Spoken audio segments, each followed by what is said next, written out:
방세 시간입니다. 한스 크리스티안 안데르센, 긴 이름의 덴마크의 동화작가 이름입니다. 160여 편 동화를 유명한 눈의 여왕 혹은 인어공주, 성냥팔이 소녀, 백설공주, 뮨오리새끼 등 아이들에게 꿈과 소망을 만들어 주었죠. 그 중에 뮨오리새끼는 많은 철학적인 의미를 제시하고 있습니다. 호수에 여러 마리의 오리들의 군상이 있습니다. 그 오리 중에서 아주 못생긴 오리가 한 마리 있습니다. 몸집도 제일 크고 키도 제일 커서 그 오리들 새끼와는 전혀 어울리지 않습니다. 다른 오리들과 다르다는 것 때문에 눈총을 받고 왕따를 당하고 그리고 심히 서러움을 당합니다. 근데 어느 날입니다. 한 무리의 백조떼가 날아와서 맞은편 호수에 우아하게 무리로 헤엄치는데 마치 천사의 무리와 같단 말이죠. 오리들과는 전혀 비교할 수가 없는 그런 고고한 면이 있습니다. 그런데 미운 오리 새끼가 가만히 보니까 자신과 꼭 닮았단 말이죠. 그 품이라든지 우아함이라든지 아름다움이. 그때야 이 미운 오리 새끼가 깨달았습니다. 깨달았다는 것은 자신의 정체성을 알았단 말이죠. 아, 나는 오리 새끼가 아니라 백조였구나 깨달았단 말이죠. 백조면서 이 무리 속에, 오리 무리 속에서 이런 수모를 당했구나 하며 그 오리 군중을 떠나서 맞은편 백조의 무리 속으로 들어갑니다. 나중에 백조 무리가 날아오를 때에 이 뮨오리 새끼도 같이 날아서 그들 무리와 함께 창공으로 높이 날아갔습니다. 오리들과는 전혀 구별되는 것이죠.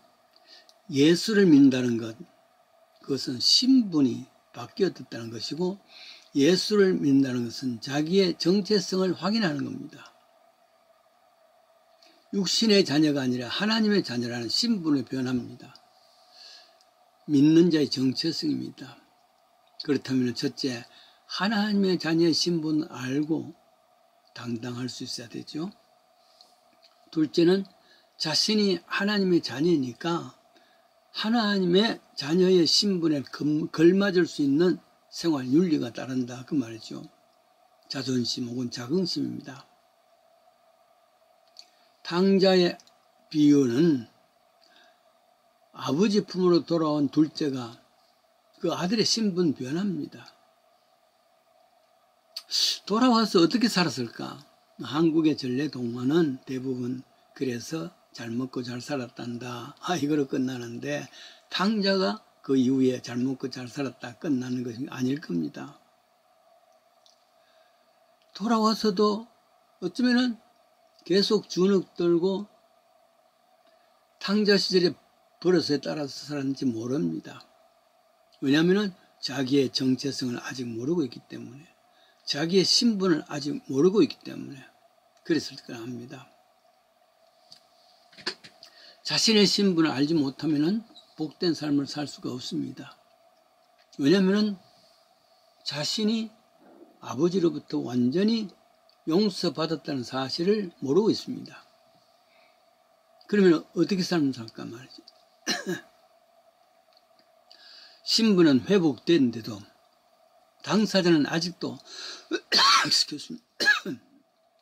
계속 아버지를 볼 때마다 마음이 아픕니다. 미안합니다. 열등의식, 죄의식이 사로잡혀 있습니다.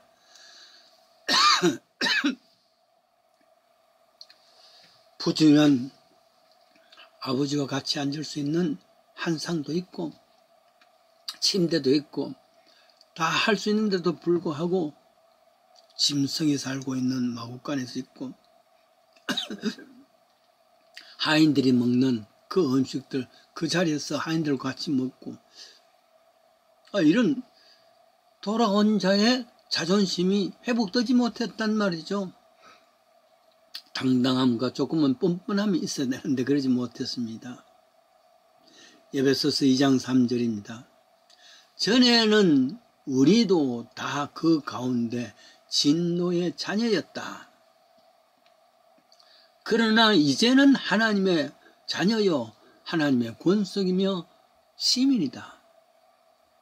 신분이 바뀌어졌단 말이죠.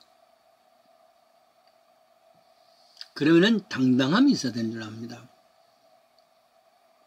이사야서 43장 1절입니다. 야곱아, 너를 창조하신 여호와, 너를 조성하신 여호와가 이같이 말하노라.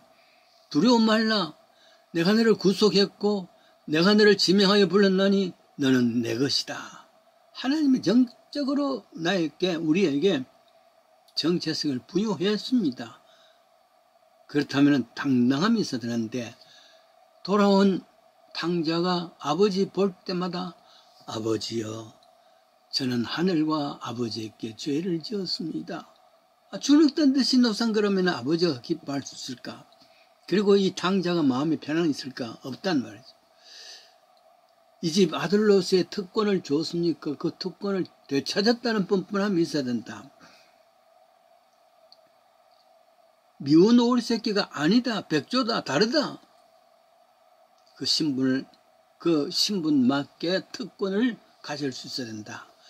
우리가 이 땅에 살면서 다 하나님을 믿는다는 것은 하나님의 자녀라는 특권입니다. 그리고 또 돌아와서 구체적으로 어떻게 살아야 되는가? 돌아온 탕자는 아버지께 아버지가 어떻게 대우했습니까? 그들을 받아들이고 누더기 옷을 벗어버리고 새 옷을 입혔습니다. 아마 아들은 아이고 제가 이것을 입을 수가 있겠습니까? 그리고는 아버지 계실 때는 아버지 보실 때는 그 새 옷 입고 보통 때는 벗어놓고 그 탕자 시절 거지 시절에 있던 그 옷 입고 아니 이랬다면 또 어떡하겠습니까? 목욕을 시키고 새롭게 해주는 것에 대해서 땡큐 감사합니다 하고 새 옷을 입어야지. 에베소서 4장 22절입니다. 너희는 유혹의 욕심을 따라 썩어져가는 구습 옛사람을 벗어버리고 새사람을 입어라. 신분이 바뀌어진 사람이 할 수 있는 것은 옛 습관대로 사는 것이 아니라 그거 다 벗어버리고 테이크아웃하고 그리고 새로운 새 옷을 입는다 그 말이죠. 고린도후서 5장 17절입니다. 그런즉 누구든지 그리스도 안에 있으면 새로운 피조물이라 이전 것은 지나갔으니 보라 새 것이 되었도다. 새 옷을 입는 것이다. 믿음의 사람은 하나님의 자녀입니다. 하나님의 자녀는 새 옷을 입습니다. 새 것이 되었단 말이죠. 아버지는 또 어떻게 했습니까? 반지를 줬습니다. 한사코 돌아온 아들이 아이고 제가 이것을 어떻게 반지를 받습니까? 그게 아니란 말. 고맙습니다. 왜냐하면 반지라는 것은 계약이고 약속 아니겠습니까? 아들이 돌아왔다. 너는 내 아들이다. 계약입니다. 결혼식 때 신부에게 주는 것이 반지입니다. 약속이란 말. 이 약속을 가족의 일원들에게도 반지를 주면서 우리 같은 가족이다. 그 표시하고 왕이 신하에게 반지를 주었다는 것은 내가 너를 믿는다. 그리고 권세를 너에게 준다. 이런 뜻 아니겠습니까? 반지를 받는다는 것은 그만큼 신뢰를 한다. 그런 뜻이기도 합니다. 군에 있을 때 우리 부대의 부대장이 대위입니다. 대위 계급. 그런데 그 위에 대위 위에가 소령이고 중령까지인데 이 대위가 말이죠. 중령, 소령 불러놓고 비싸되게 때리고 군대 말로 촛대를 까고 그런 막 하더라고요. 알고 봤더니만은 이 대위 계급을 간 해병대에는 손에 가락지가 하나 있는데 5.16 혁명에 참여했다는 혁명 가락지야. 그만큼 힘을 다했더라 말이야. 로마서 8장 17절입니다. 자녀이면은 또한 후사요, 하나님의 후계자요. 하나님의 자녀가 됐다는 것은 하나님의 모든 것을 후계자라 받을 수 있단 말이죠. 당당하게 살아가는 겁니다. 신발을 또 바꿔줬습니다. 신발은 지금까지 살아왔던 삶의 길이었습니다. 당자의 삶을 살았던 신발 벗어버리고 이제는 아들로서의 삶을 살아라. 출애굽기 3장 5절에 나오죠. 모세가 떨기나무에서 여호와를 만납니다. 모세야 모세야, 네가 선 곳은 거룩한 곳이니 너 지금까지 신고 살아왔던 신발 테이크아웃하라, 벗어버리라 그러죠. 지금까지 살아왔던 삶을 벗어버리는 겁니다. 새로운 삶을 시작한다 그 말이죠. 살찐 송아지를 잡고 잔치에 베풀어서 먹고 즐기자 그랬습니다. 만약에 탕자가 주눅이 들어가지고 제가 어서 그것을 먹겠습니까? 하고서 다시 부스러기 떨어지는 거 그거 주워 먹긴 하고, 제가 어떻게 이 상에서 먹을 수 있겠습니까? 여러분, 그것은 결단코 겸손도 아니고 결단코 그 집안의 자녀로서의 행동이 아닙니다. 자녀는 아버지가 베풀어 주신 잔치에 기쁨으로 땡큐 하고서 먹어주는 것, 그거란 말이죠. 좀 더 뻔뻔한 점이 있어야 된다 그런 말을 했습니다. 겸손도 도리도 아닙니다. 함께 즐기는 겁니다. 미운 오리 새끼의 신분 때는 그런 주눅도 들고 외로움도 있었지만은, 그러나 백조가 됐단 말이지. 세상 육신의 자녀일 때, 마귀의 자녀일 때는 우리가 늘 주눅 들고 늘 불안합니다. 그러나 이제 하나님의 자녀가 됐단 말이죠.